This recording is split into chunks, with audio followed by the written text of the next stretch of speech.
Assalamualaikum warahmatullahi wabarakatuh. Hai, perkenalkan nama saya Dina Yulia Putri, NIM 1914080015. Saya mahasiswa jurusan Tadris IPA Fisika A Universitas Islam Negeri Imam Bonjol Padang.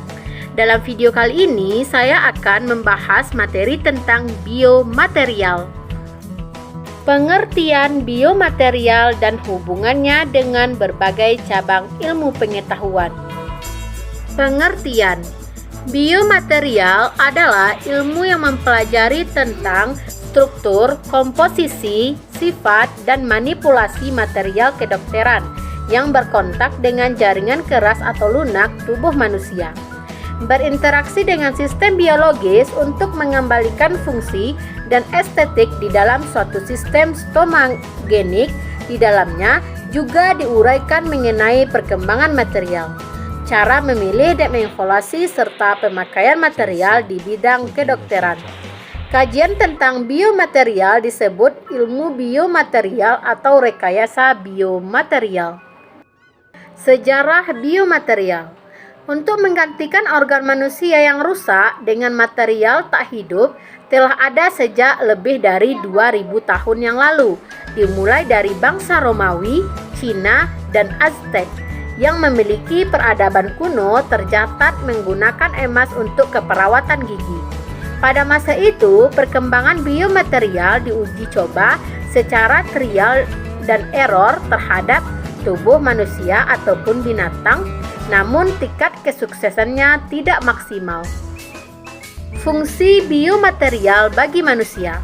Biomaterial ini memiliki fungsi memainkan peran utama dalam mengganti atau memperbaiki fungsi dari setiap sistem utama tubuh seperti implan perangkat ortopedik, implan jantung atau seperti katup jantung buatan dan alat pacu jantung, implan jaringan lunak seperti implan payudara dan suntik kolagen, implan gigi untuk mengganti gigi atau sistem akar dan jaringan tulang di rongga mulut, termasuk juga seperti peredaran darah dan saraf. Persyaratan biomaterial dapat digunakan oleh tubuh. Biomaterial adalah material yang mengalami kontak langsung dengan sistem biologis pada makhluk hidup.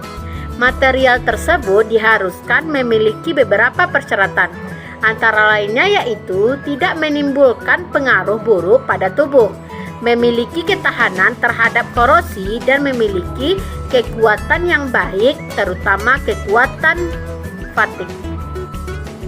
Klasifikasi biomaterial beserta kegunaannya. Biomaterial diklasifikasikan menjadi 4 klasifikasi berdasarkan materialnya, yaitu polimer, komposit, keramik, dan logam. Dalam dunia medis, biomaterial berbahan logam adalah material yang paling sering digunakan untuk bedah tulang atau kebutuhan kesehatan yang lainnya. Di dalam tubuh manusia, magnesium akan mengalami proses degradasi secara alami, sehingga tidak diperlukan tindakan operasi lanjutan untuk mengeluarkan implan. Akan tetapi, selain kelebihan yang dimiliki, pemanfaatan panduan magnesium juga terdapat kekurangannya, yaitu proses degradasi atau korosi yang terjadi sangat cepat, terutama pada larutan yang mengandung ion klorida seperti halnya dalam tubuh manusia. Sifat-sifat biomaterial.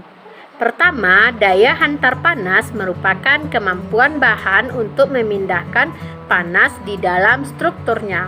Kedua, sifat tahan panas, yaitu sifat bahan yang tetap tahan pada suhu tinggi dan tidak membentuk lapisan oksida. Ketiga, daya hantar listrik 10 merupakan kemampuan bahan untuk menghantarkan arus listrik. Sifat-sifat biomaterial. Sifat mekanik adalah sifat suatu material yang dikaitkan dengan kemampuan material untuk menahan beban. Yang pertama, kekuatan. Kekuatan adalah kemampuan suatu material untuk menolak deformasi terhadap beban. Yang kedua, elastisitas. Elastisitas adalah kemampuan suatu material untuk mengembalikan bentuk aslinya setelah beban ditiadakan. Yang ketiga, plastisitas. Plastisitas adalah kemampuan suatu material untuk terdeformasi secara permanen terhadap beban. Yang keempat, kelakuan. Kelakuan adalah kemampuan suatu material untuk menolak deformasi elastis. Yang kelima, keuletan. Keuletan adalah kemampuan suatu material untuk meregang, menekuk, atau menelintir tanpa retak atau patah. Kelebihan dan kekurangan biomaterial. Kelebihan yang pertama, logam. Logam kuat dan tangguh. Kedua, polimer. Polimer kenyal dan mudah diproduksi. Ketiga, keramik.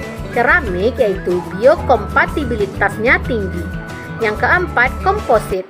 Komposit kuat, dapat disesuaikan dengan bentuknya. Sedangkan kekurangannya, logam. Logam bisa korosi, berat jenisnya besar, dan proses pembuatannya sulit. Yang kedua, polimer. Kelemahan polimer yaitu tidak kuat, mudah terdeformasi, dan dapat terdegradasi. Yang ketiga, keramik. Kekurangan keramik yaitu rapuh, tidak kenyal, dan tidak kuat ditekan. Dan yang keempat, komposit. Kelemahan komposit ini yaitu proses pembuatannya yang sulit. Nah, mungkin hanya itu yang dapat saya sampaikan dalam video kali ini. Terlebih dan terkurang, sekian terima kasih. Wassalamualaikum warahmatullahi wabarakatuh.